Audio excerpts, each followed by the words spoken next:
MaJaMa Jams is brought to you by Grandma's New Friends.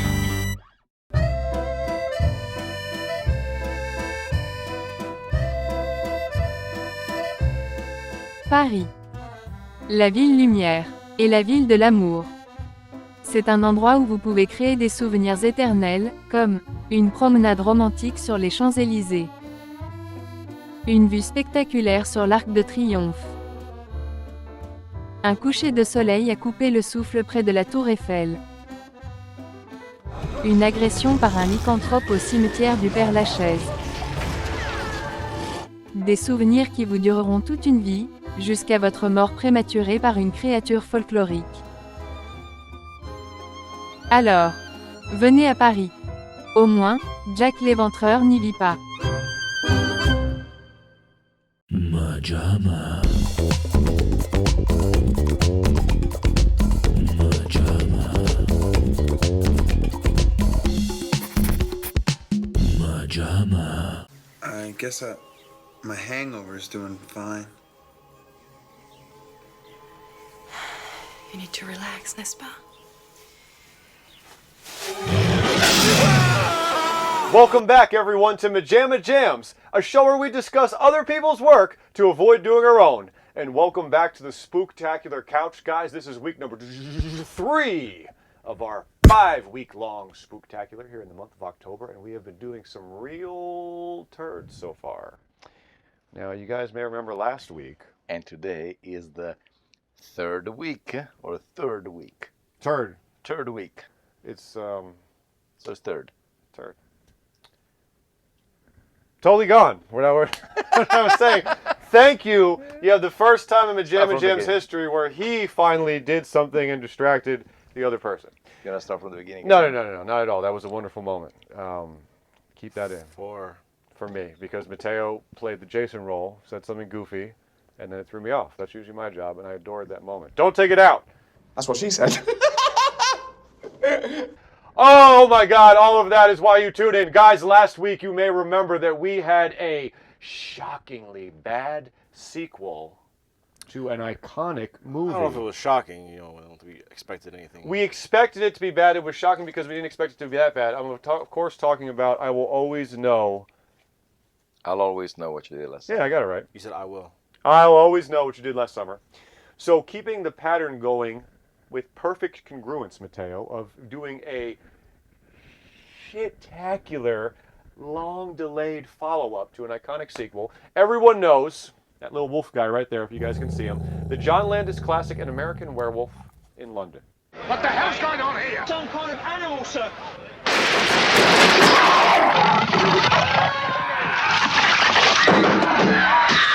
It was amazing, Mateo. The reason being, this guy's a huge fan, so I don't have to tell him he's a huge fan, but he knows that it's very hard in the horror comedy genre, Matthew. It's very hard to have the horror be scary and the comedy be funny. Some may say it's the most difficult balancing act in genres. Don't blame me, Andy. I warned you. And Mateo, if I'm not mistaken, the original Werewolf pulls it off near flawlessly, with the scenes being genuinely terrifying. In fact, my mind, you just used it in the show not too long ago, the wolf creeping to the guy on the escalator, horrifying, and the comedy being very funny. One of my favorite lines, I won't shout it too loud. David! David! What? I want to have the mic.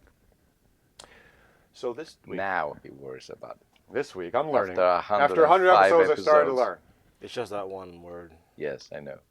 So this week, we are doing 1997's? Yes. My wheelhouse of MTV time. 1997's follow-up, An American Werewolf in Paris. And you guys are saying, Jason, what once again is your favorite discussion when it comes to movies? Well, of course, you remembered correctly. It is tone, because tone is God. You can get away with anything with the right tone. Anything with the wrong tone can seem weird, throw you off, and that's what today is all about. So don't worry, Matthew, you're off the hook, because this is a little too inside his wheelhouse with him loving the original and him wanting to bring us this. By the way, this is one Mateo's wanted to bring to us for years, and we finally saw how crappy it was. Something weird is going on here. Mateo did not disappoint. Wanted to do this? Why did you do this, man? So Mateo's going to take it away. He's going to tell you about the movie. He may have a little behind the scenes. And then we're going to get into why it's so bad. I don't want to interrupt, but that light's not on. What? The light is not on. Right. Should we, stop it? Hold on. Oh, God. Let's see. I'm not redoing that. Just no one move. They can't tell anything changed if no one moves. From this point on in the show, viewers at home, you may notice a slight difference in light. Yes. Don't pay attention to it. We are professionals Yes. on this set. It's fine. I can toggle. Nothing happened. No. I don't even know what you're There's no referring reason Yeah, to toggle because that thing has been Yeah. on the entire time. So Mateo, going flawlessly into the rest of this show that runs like a steam engine, why don't you give the viewers a little bit of information about this long-delayed sequel? Yes. It's a long delay sequel. Belt sums it up. Have a good night, folks. MaJaMa.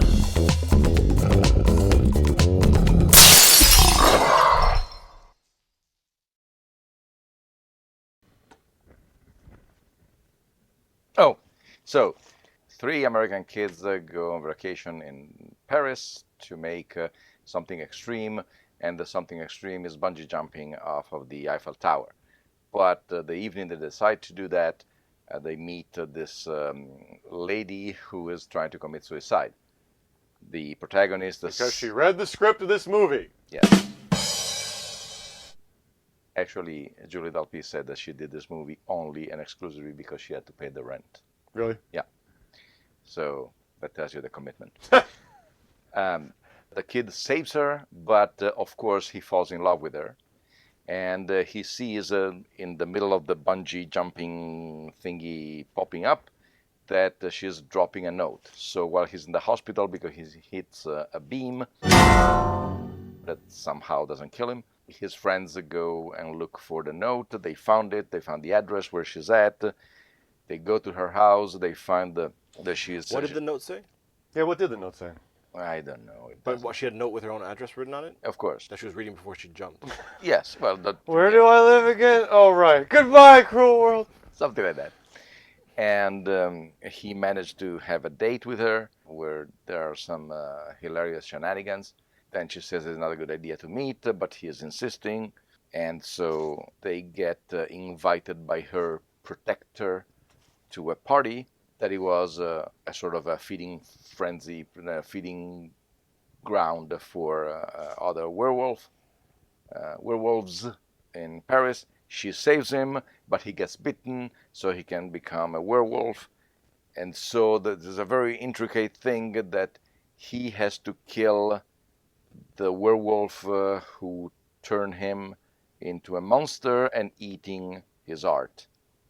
And he is not sure if the Seraphine, the girl that the young lady that he saved, Cellophane, he's not sure if she is the one who turned him into a monster or not. And at the same time, he has to kill himself because everybody who... He read the script. Who have been killed by him are in this limbo. And they're undead. And eventually she is not the werewolf, and he saves her because the stepfather is finding a cure. And he's got no legs. He finds, well, he can still find the cure with his hands. How's he going to stand at the table, though? With a very tall chair. And... just put him in a baby's high chair? Yes. And there is a serum that turns a werewolf... predominantly made of jizz. Regardless if there is a full moon or not. Before I inject this, just want you to know, primarily ingredients jizz. What? What's the percentage? But he... Okay, fine, it's all... You're nuts. But he manages to kill the werewolf who turned him, who was the protector of the young lady, and then they kind of like get married on the Statue of Liberty or something. Or I guess they get because they're he puts dressed the ring on after the fact. Yeah. Here's the thing, man. No bungee cord looks like that. That's a white sailor. How do you know what bungee That was cords what look worried you in this movie.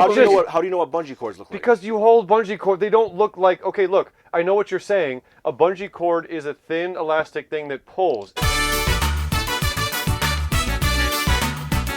A rope has a design where it looks as if threads are wrapped around, and this thick of a frigging nautical rope, it looks nothing like a bungee cord. Of course a bungee cord is thick.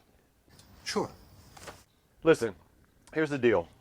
This movie is insane because the tone was put into a blender. Beside the tone, this movie is an insult to the original.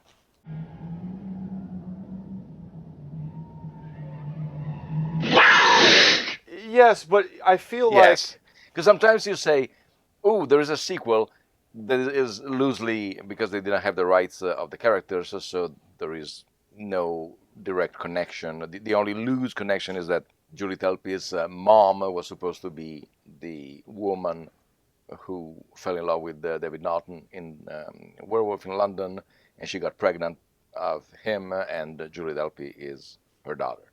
That was a thing? like... Sure. And they even talked to the actress to come back and reprise her role, but she didn't. So they had just like a generic actress with a lot of makeup. So sometimes you have movies that are only in name sequels, because this one is a standalone movie to a degree. And you say, oh, you don't need to see the first one to understand it. And true, you don't need to see the first one to understand this one, but this one is just a bad movie, per se. Forget about it. It's like I'll always know what you did last summer. You don't need to know of the previous two. It's just like a bad movie. No one needs to know that. Yes. It's just like a horrendous movie on its own. And this one is... Well, definitely better than I always know what you did last summer. Yes. I'll give it that, because it feels more like a movie like we talk about, Shark Attack 3 versus a sci-fi shark movie. But I will say that I don't think it would have been so jarringly bad if it wasn't for the fact that we have one of the most, again, same word, but jarring slapdash toss salad of tones. I'm sorry. We now return to MaJaMa.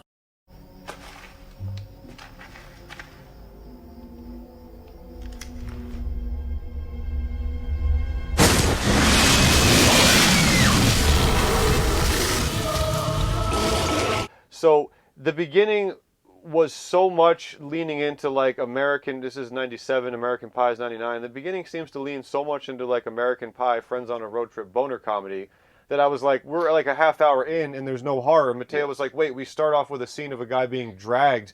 I literally forgot that scene existed because so much of the first part of this leans into, and here's the thing, it's okay to have kind of like goofy friends, but but I'm saying part of this is like, hey, the movie is going to have these little holes in the ground, and when you fall in there, it's going to be like The Naked Gun for a second, or like a straight-up boner comedy.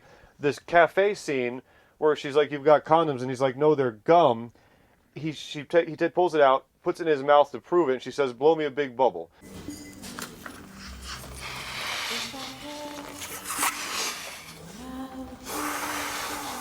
Now, I actually think that's a pretty funny gag. Guy's on a date, he's nervous, she discovers the condoms. Oh my God, they're gum, put it in here, blow me a bubble. You can blow a condom up. Actually, pretty good visual gag.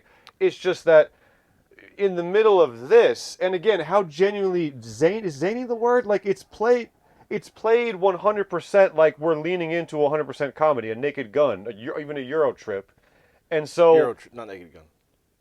No, but that's the point I'm trying to make, is that the silliness is not just like, oh, these are a bunch of horny guys on a trip, so you get a scene of them kind of, like, the comedy is so zeroed in on that's why I want to say Naked It's like Gun. How I Met Your Mother type. Yeah, it should almost be like you should have the classic, what was the episode you just did where you put the music behind it, the goofy music? It's Stop or My Mom We Should.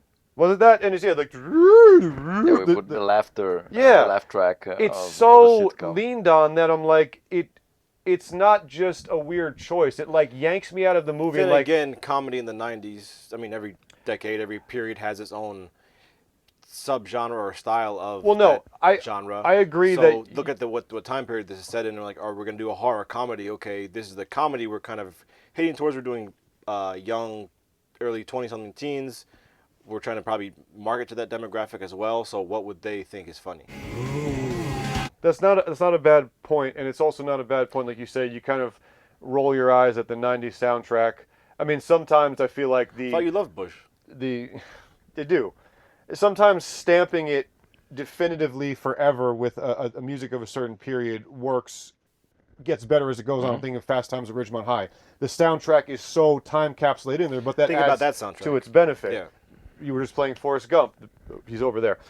You were playing the Forrest Gump soundtrack, the iconic songs of the 60s. As the movie goes on, that only adds to it. So you're not wrong that these songs for the time period are proper like 90s songs, but I feel like when you watch it now, you're like, what are you doing? So I agree that, okay, maybe you're around the era of American Pie, but you have to admit that it usually doesn't come across as this much of a hard shift into, like the term hard cut. This is a hard shift, like a hard left, and all of a sudden you're full on goofy. And this isn't just the scene, I'm zeroing in on the scene, but I know you agree, but you see what I'm saying? That like, this is... leave me alone, man. Why are you singling me out? But I'm saying that it's different. watched it with it's you. different than just a poor joke. This tone meter is just fishtailing wildly to the point where I told you guys, like, is it just me or I feel like I can't? But it's not even like the tone is conflicting and contrasting or bumping heads with another tone and they can't find their tone. It's just a weird slurry soup where it's like... It's like a drunken walk. Like you go all the way off to the left, you kind of stumble, you're in the middle, you go to the right. You are one dude walking, but you're just... It's so odd. I could honestly talk about the tone the whole time. Don't. Because it continued throughout. It was like all of a sudden, okay, there's another dumb joke. All of a sudden, it's a Even horror. when he meets the other American and that they go to dinner, that she is drunk or she is not. I'm not normally like this, honest.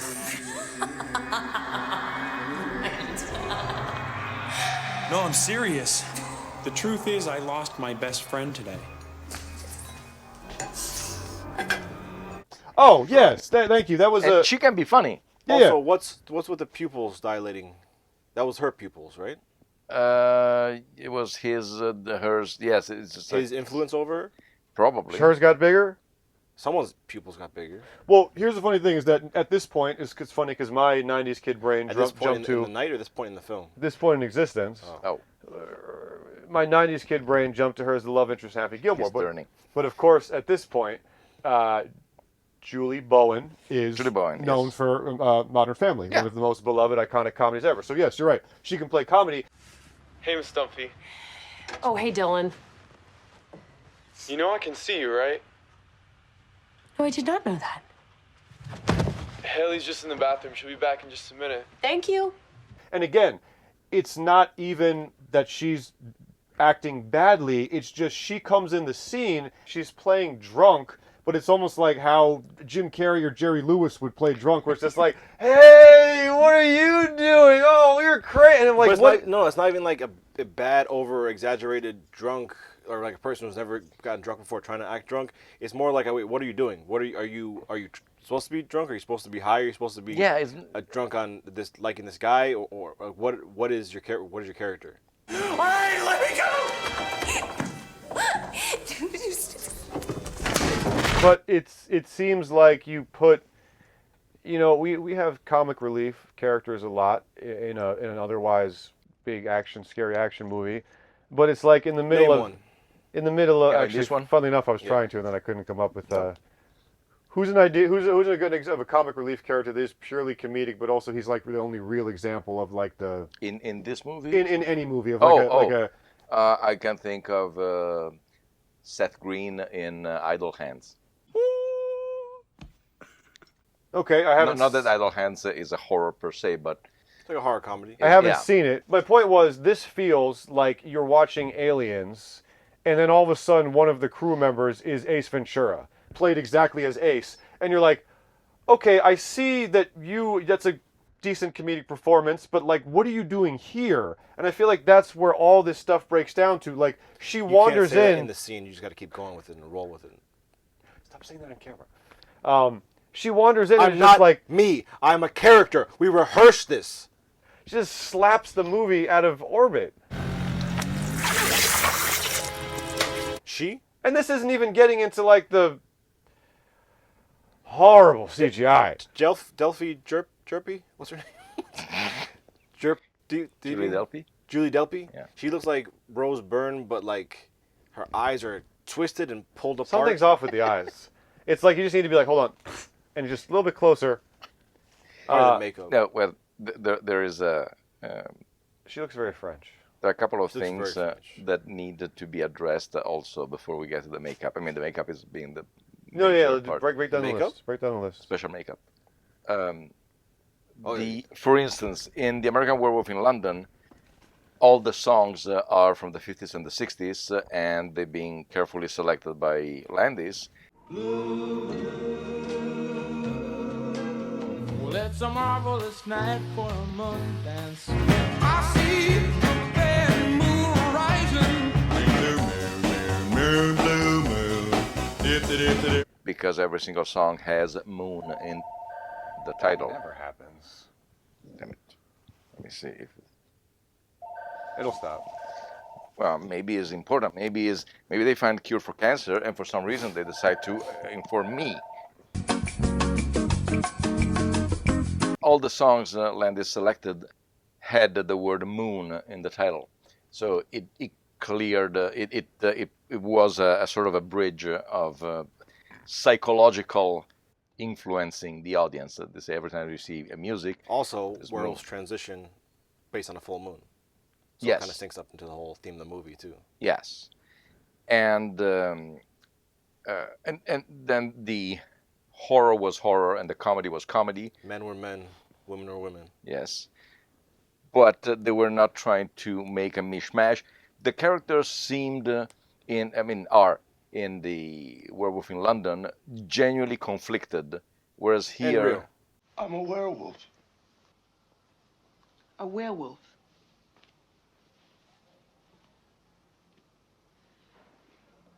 Are you all right now?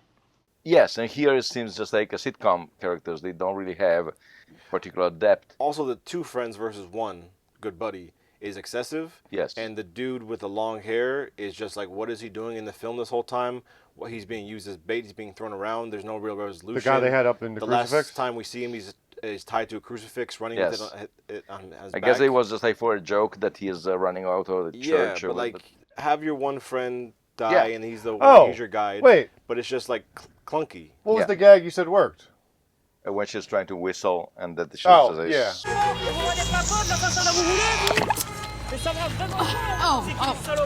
Great. That was pretty. Actually, that was inspired. I like the eye pop out too. That was because that was practical. And we go back to An American Werewolf in London that won an Oscar for best special makeup that wolf's because terrifying. did that amazing transformation that is still held to this day.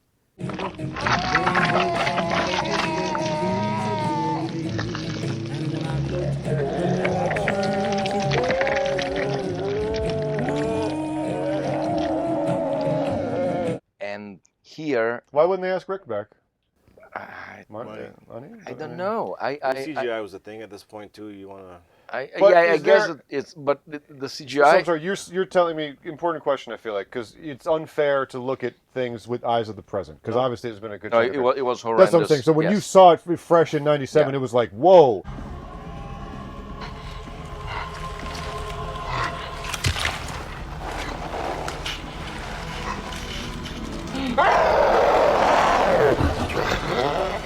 Yeah. Because it's something ugly about the design of the No, face. the bad design unappealing. on top The of Unappealing. bad wolf CGI. is horribly designed, and the CGI is way too.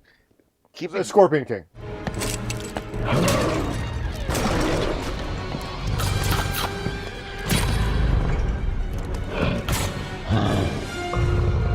Keep it. Complete Yeah. Scorpion King. Keep it in the darkness. Keep it more Yeah. mysterious. Then you can patch stuff. And It's a Troll 2 troll mixed with like a gorilla dog. Well, isn't there Yes. like a Muppet nose, like a long nose on the wolf? it's strange. But almost It's- looks a little horsey. And then they even have that like almost like a mane of a horse or like a mullet for all the hair, and they all look the same. But there's no distinctive transformation. Like, oh, I look a little bit like this as a human, so I'm gonna look a little different as a and werewolf. also the first transformation, that is Julie Delpy, is kind of like underwhelming. It's not. It doesn't give it doesn't give it time to breathe. She just like turns and she's over there immediately. It almost looks like the transformation at the end of Chupacabras? no, worse, Cursed by Wes Craven. They look like that halfway through the movie. They say, we ran out of money, so let's get paint and a couple of things, and here's the transformation.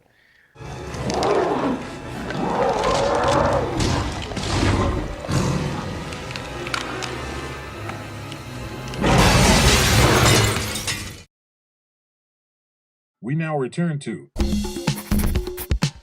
MaJaMa.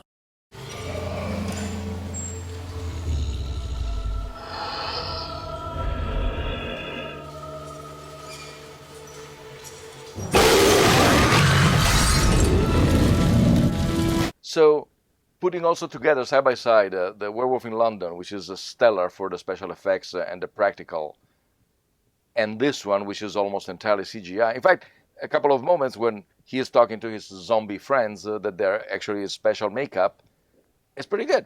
It's not Rick Baker level, the but humans? the humans, yeah, yes, it's good. And like I said, the hailing gag, genuinely inspired, really awesome to watch, funny, the eye popping out, the blood squirting, that's there great. Are a couple of prosthetics with the werewolves that are nice. There is a close-up, I think, of a mouth dripping blood, which is real and not CGI.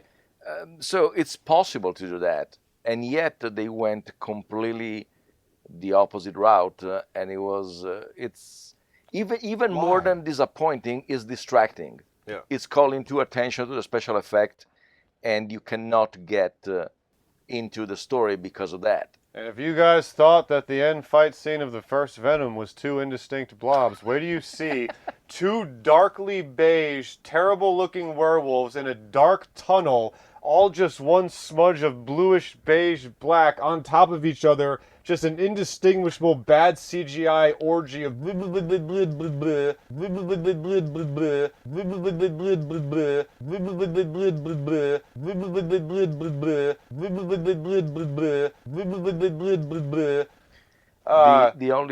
the two things that you referenced, that the opening shot, the first attack, and you say it's kind of like a Jaws, that there is an attack. You don't see who is attacking. Not a bad scene. Simple, but not a bad scene. It's intercut with the orchestra. The orchestra.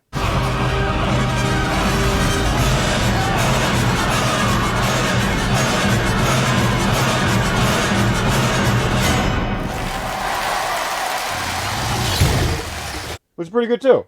Which is, it reminded me of, all enough, Jaws the Revenge, with the first death is intercut with a choir on the beach, or on the pier, and it's instead god awful.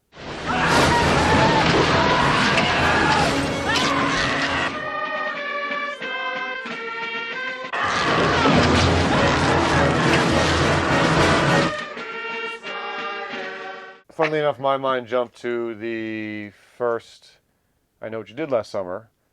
Pretty kick-ass death of her screaming while the parade goes by. She's right there. Yeah. We gotta watch that.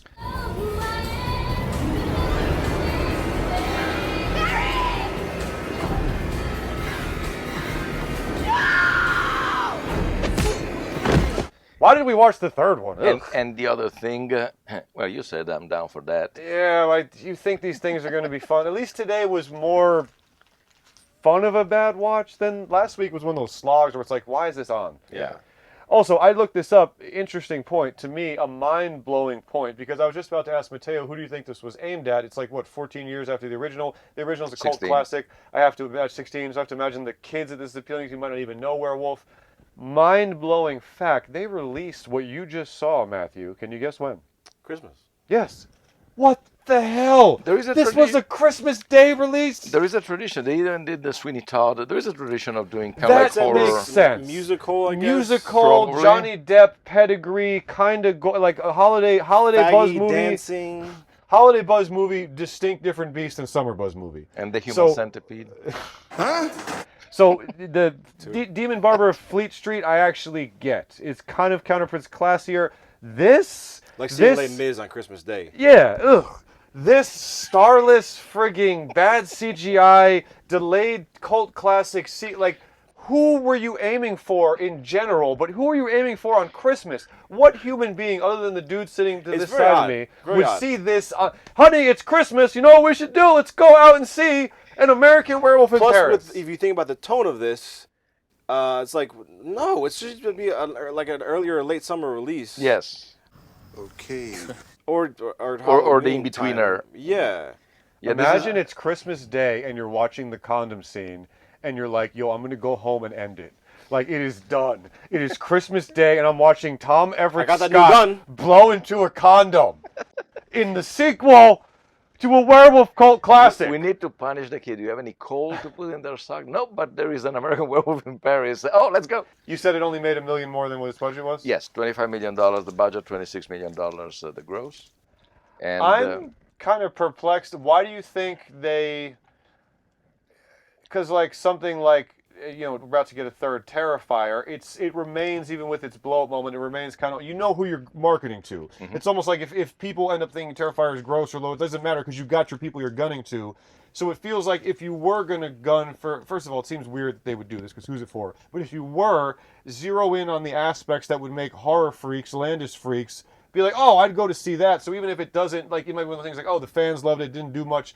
With the way this is, I'm like, who are you aiming for? Yeah, no, There's no. It's just this weird slap. It's almost like half boner comedy, half bad CGI thriller. Yeah.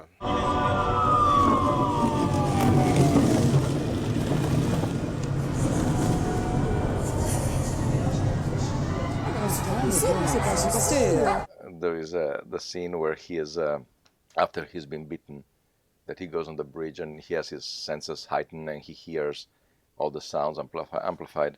The first time that I saw it, I couldn't help but think of Jerry Lewis in The Nutty Professor. He has the exact same thing. After the first time he turns, he comes back to school and every single sound. The gum chewing, right? The gum chewing and everything. And it's...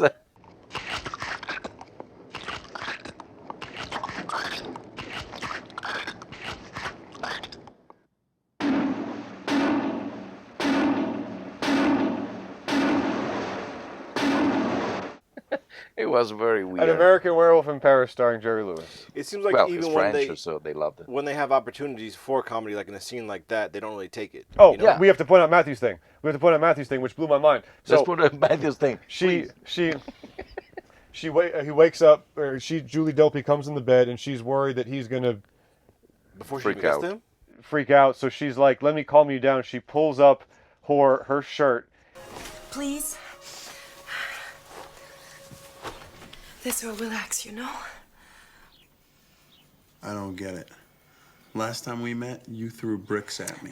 He puts her hand on No, her. she puts his hand. My God.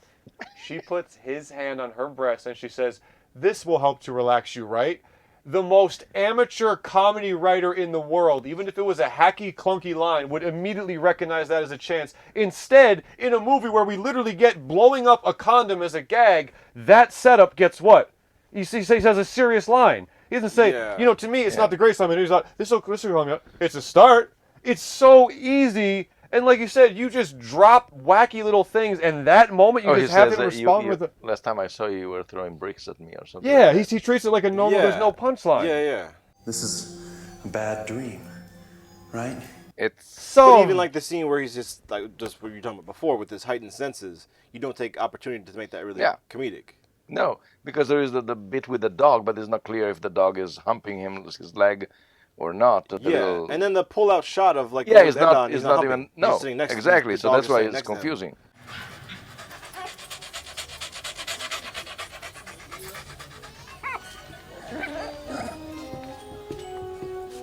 Well, okay, here's another question based on what Matthew was saying. Could one make the argument that the comedy in the original was of its period and vibe? Even if it holds up, one can make that argument? Because I'm trying to figure out... Doubtful. It's so weird. It was more subtle. The supernatural, the power of darkness, it's all true. The undead surround me.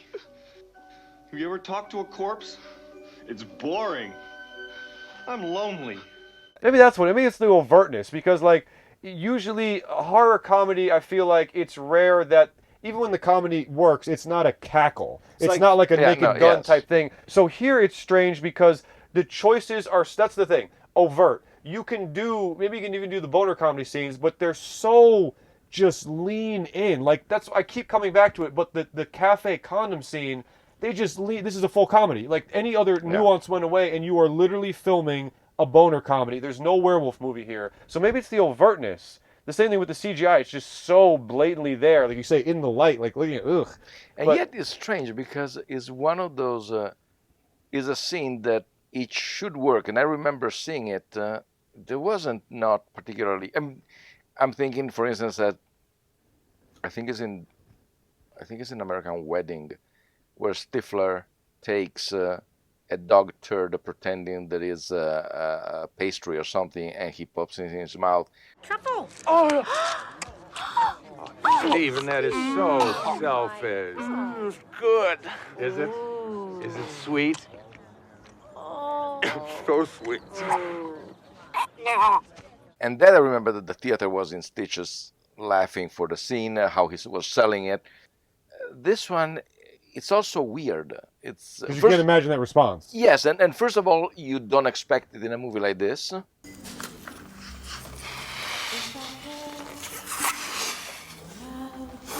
To begin with. I mean, you expect a horror comedy, but it seems like it's just... It's too much. Yeah. For No, that's what I'm sticking with. You do a Zucker movie, you literally plop a Zucker scene in the middle with no alteration. Yeah, no, that's because just as a is. good condom joke in a horror movie is at the beginning of The Blob, the remake, which was co-written by Frank Darabont. And you know, you're not the only one with a date tonight, pal. I'm gonna score with Vicky tonight. I want to invest in a little protection. Come on. Let's go, boys. It's closing time. All right. Haven't seen you at the Sunday services lately. Oh, You want yeah, the well, ribbed or the regular? they're not for me, you know. They're for my friend. Oh. There's this sort of naive girl that he's planning on. Hey, come on, Scott. What's the holdup? I can't keep this girl waiting. The boy doesn't need condoms. He needs a muzzle. Daddy, I'd like you to meet my friend Paul.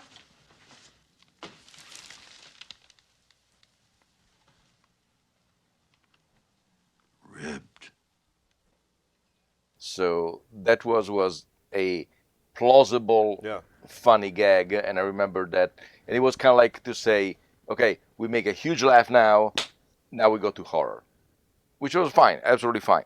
It fit into that, in the reality of that movie. This one is way too much, and it's played in a weird way because then there is the guy who attacks him because he dropped the condom in his soup. Monsieur, is this yours? Attendez, je vais vous expliquer. Tais-toi, toi. Hey, you don't use...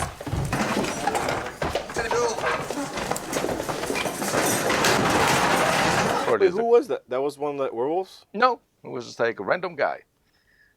Oh. And the condom, because he Who's the guy waiting outside for the dude to finally? He's waiting in the bushes the whole time, and then he. What's the friend? There's a friend, the one who gets crucified. Right. I don't want to say the wrong thing. We now return to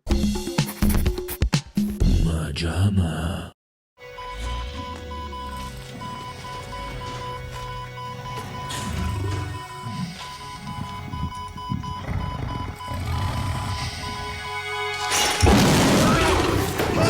I had no idea the guy at the... okay.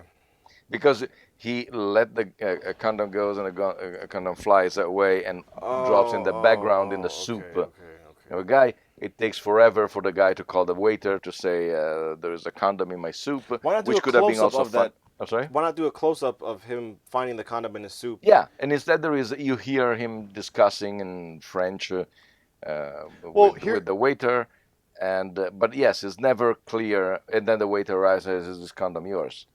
Monsieur, is this yours? And then the guy attacks. It's You also clunkier. Yeah. Sorry. You just made a point that the comedy You did it. in a horror comedy should be more reserved, right? So an interesting question is... I wouldn't even say that. I think it just needs to meld with the horror and be singular maybe that's what I'm saying. in terms of tone. So my next question was, is there anyone that could pull off Naked Gun style comedy in a horror comedy effectively? Because it feels like at that point you need to go to scary movie where you're not actually trying to be scary with the scary parts. So that's another interesting angle, is this clearly doesn't work, but could a seasoned master bring the exact levels of Naked Gun comedy Edgar Wright with effectively? Shaun of the Dead. Do something! Wait there. Ed! 2 seconds. Jeez, look, I'm really flat and everything, really, but I just... And so do them. Just get her off me! It's masterful the way you. I mean, not compare that to that was my point, because Sean is masterful, and perhaps that is the best. Mateo, forgive me, but perhaps that's the best horror comedy ever. Personal opinion. I haven't seen Werewolf in a while. I remember enjoying Werewolf, but I recently saw Sean, and the execution and the blending is beyond masterful. I was actually blown away by it. But again, to your point, that's not exactly naked. I'm specifically asking with the Zukers, Pat Proft, even our much hated Friedberg and Setzer, whatever, pick your choice. But that style, can that exist in a melded? Because right, you have to bring it down. I don't think it fits. Right. That's why you don't. It can never work. No.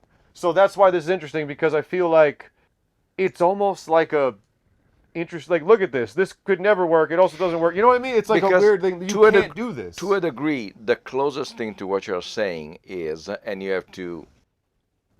The premise is that you have to go with your mind several decades back. But Abbott and Costello meet Frankenstein is the closest thing to what you're saying. Let's barricade the door. Quick. Come on, get over there. Get in there. Okay, come on. Get in there. Come on. Put your shoulder to the door. Hold it tight. We'll barricade it. He can't get in. Because at the time, just the sheer image of Dracula, the imposing eyes, or the Frankenstein monster, it was terrifying.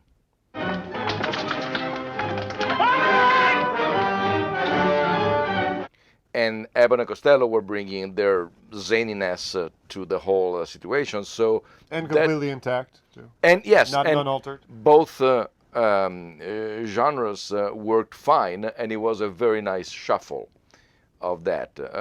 Even look up our episode on it. Even Abbott and Costello meet the Mummy and meet the Invisible Man, and for some reason meet the killer Boris Karloff, and Boris Karloff is not the killer in that movie, but whatever, I digress. So that probably is the closest to what you're saying. Bride of Frankenstein and also Werewolf of London had wonderful comedic pieces in the movie that are, I don't want to say weird,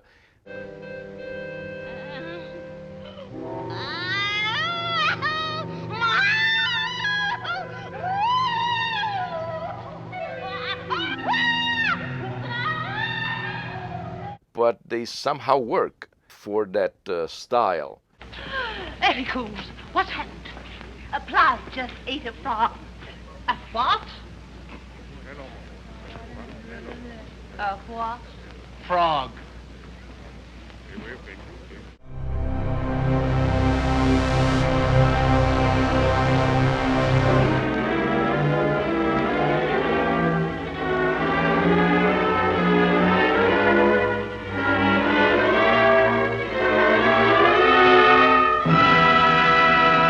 Werewolf in London is, of course, great for that. Shaun of the Dead is great. Other movies are not this. Tremors is also pretty not good. Now, damn it, Valentine, you never plan ahead. You never take the long view. I mean, here it is Monday, and I'm already thinking of Wednesday. It is Monday, right?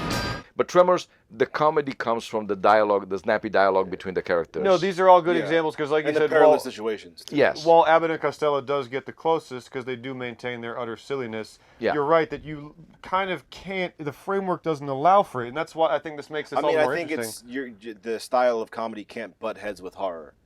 And I think if it's too wacky, it's like, oh, there's no stakes then. Right. And then because it's reality defying. Good point, because the comedy literally defies the law of reality, so you're right, then you destroy the stakes. So maybe that's why.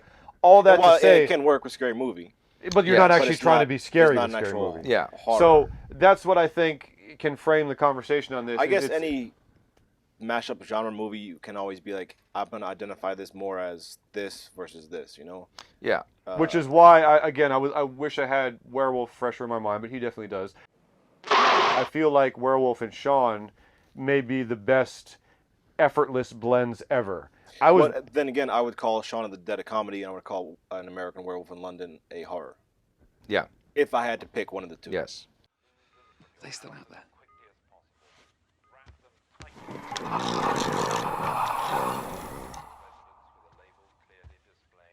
Yeah. And also, side note, but I can't believe I'm saying this, and I'm putting that together. This movie has the same problem that I had with Herbie Fully Loaded. Of course. Because clearly. The bad CGI werewolves. Beside that, for some reason, they decided that the point of view of the werewolf had to be this kind of like a golden thing, infrared or something, whereas in Werewolf in London, it's just like with a fish lens, but is a regular point of view. And in Herbie Fully Loaded, as you have noticed, yes, we saw it. Yes, we noticed. In the Love Bug, Herbie has no expression whatsoever.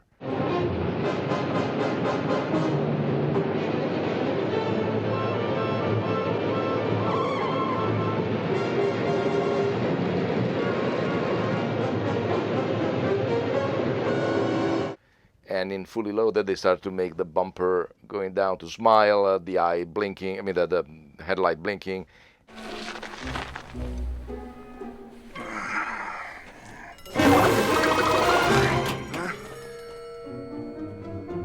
And no.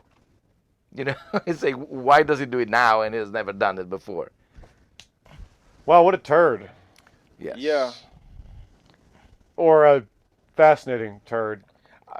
It's just, I don't know. There's, once again, with any comedy, there needs to be an actual good story, skeletal story that you can lay jokes on top of. And this doesn't really have that.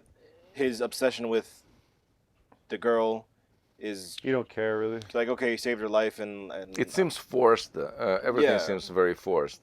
The note. Did you pick up the note? She had a note in her hand.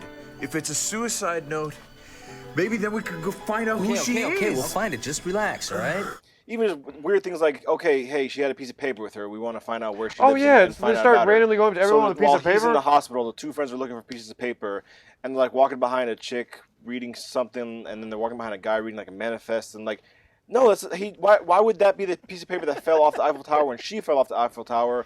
Where would that small scrap of paper go? And also, how do you actually find it? Yeah. Yeah. Andy, relax. Relax, Andy, look. Good news, man. Yeah.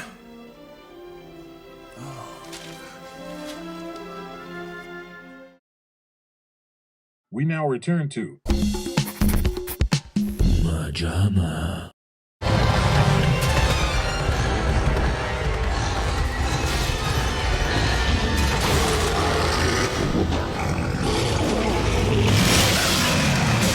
And also, how come the vast majority of French people are randomly speaking English? Just because. Pardonnez-moi. Man, that hurts. Did you see a girl? She stole my heart. A friend of yours? I'm Inspector Leduc. Homicide. I didn't say shoot them. Like the gag that he is in the bathroom and he's talking to his dead friend. What I want from you can wait. Dump the chick and lock yourself up. And do it quick. The moon's rising. You're just jealous because I'm about to score. Which was pretty funny. Yeah, but a guy Until walks out, he thinks that he's talking to his penis. I don't even know why I'm listening to you. I know you're dead, and so do the police. But then you say, this guy is French in the middle of France. A very good point, which kind of ruins the scene, genuinely. But what's interesting is when you said, hey, there's a gag that works, and he's looking down at his pee-pee, and he says, why are you still up? Or like, I don't have to listen to you. I thought we were going to get literally like a minute-long double entendre. I don't have to listen to you. Why are you up so late? Oh, you're standing at attention, aren't you? I'll beat you if you don't do. I thought it was going to be a whole, again, sitcom foibles. Yes. This is a friggin' sitcom. Anything else, gentlemen? Yes, the sad thing is that Anthony Weller, the director, his first movie was excellent, which is Mute Witness.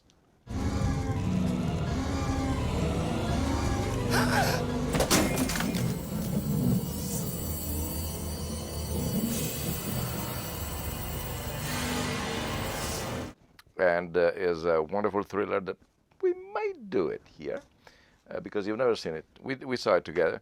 And it's a great movie that, if memory serves, it was something like, had he done it in the United States, it would have cost $50 million, and he did it in Russia, and it cost $5. Yes. It's Okay, now, hold on a second, Hot Pants. There's no way that I'm gonna... But that Mute Witness is great. This one, genuinely, I don't know what it is. Because it seems that... and also, minor detail, it's not scary. No. There is not a moment where you... because the werewolves are almost more of a... I told you, they're distracting. An action spectacle, that Yeah. too. Like almost an action Yes. piece as opposed to like, okay, here's a subtle horror. Like the opening scene is kind of reminiscent of the subway scene in London. Yeah. But aside from that, you don't get that creepy, I'm being stalked by a creature I don't understand. It's more so like, here's a horrible CGI werewolf, blatant bright And also, I've always think that in general movies like this, when you make that many monsters, that many wolves, you don't have the time to... How do you know that they killed all of them, for instance? Yeah. That's funny. That's really funny. There is not... it's kind of like when you do piranhas versus Jaws. Jaws, there's one shark. Yeah. Kills that one, it's done. Piranhas, you say, maybe they killed them all? Yeah, how would you... You know, and this one is the same. You don't know the other werewolves. And they all look the same. Yeah, and when they die, you say, sure. And also, a 15-minute scene of them 69ing, like, show some restraint. You know, you can't even see what is where. It's all just gray. With all the fur. Genitals don't swing like that. But Yeah, no. 97 CGI can't get it right. Yes. Not so fast. Also, Pierre Cossot, the protector of Julie Delpy, was a huge heartthrob in Europe in the 80s. Was he a singer? That too. What did the director do after this? He didn't make it through the filming. I don't remember. He did something, definitely. He did the audio commentary to this one. What's your next project? Yes. I honestly don't remember, but I know that he has done stuff. All right. Well, this one is it starts with a weird script.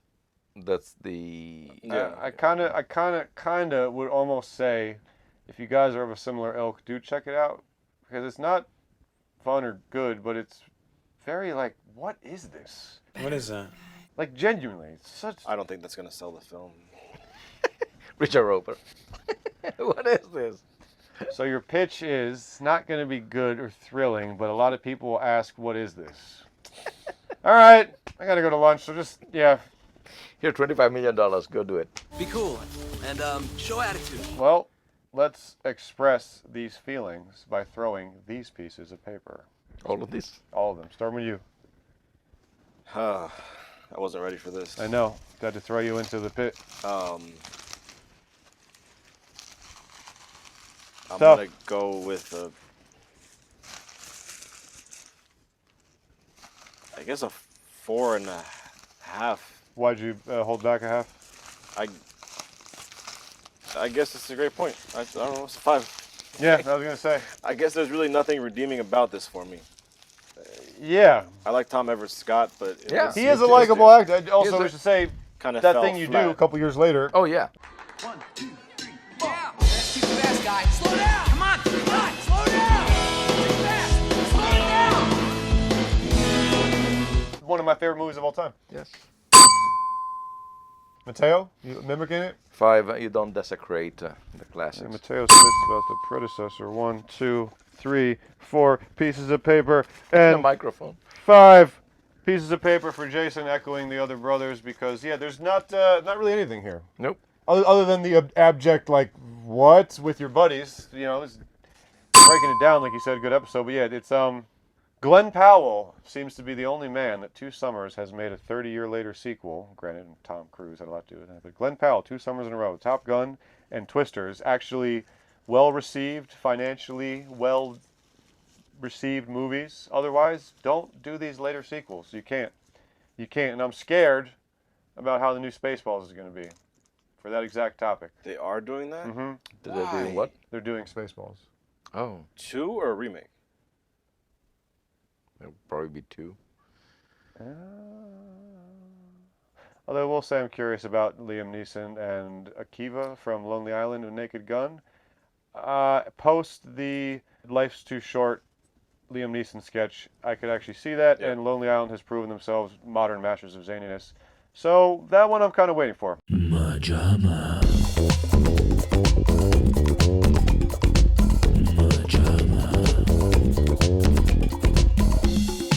Guys, what late sequels do you hate or are waiting for? Drop a comment below. Of course you won't. All it will be is a comment from our wonderful and beloved Paulo. Thank you so much for that, my brother. We love you. But guys, please, if you enjoy this at all, drop a comment, drop a like, do all that stuff. Come on, we're drowning here 100 episodes in, but we love doing it. So all 3 of us are going to be back on this couch next week for you with a brand new Jams. But in this moment, what has all of this amounted to?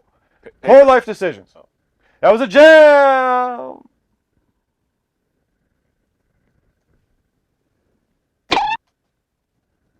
MaJaMa. MaJaMa.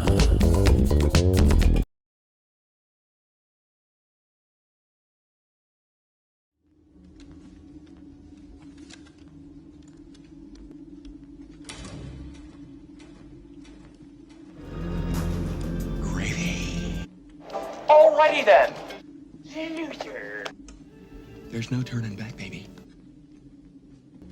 I just can't do it, Captain. I don't have the power. Who is to say no? How? You guys haven't got a chance, so you better give up. You better give up. Let's rock! Who's firing? God damn it! Oh, that would be me. I've been swimming in raw sewage. Go!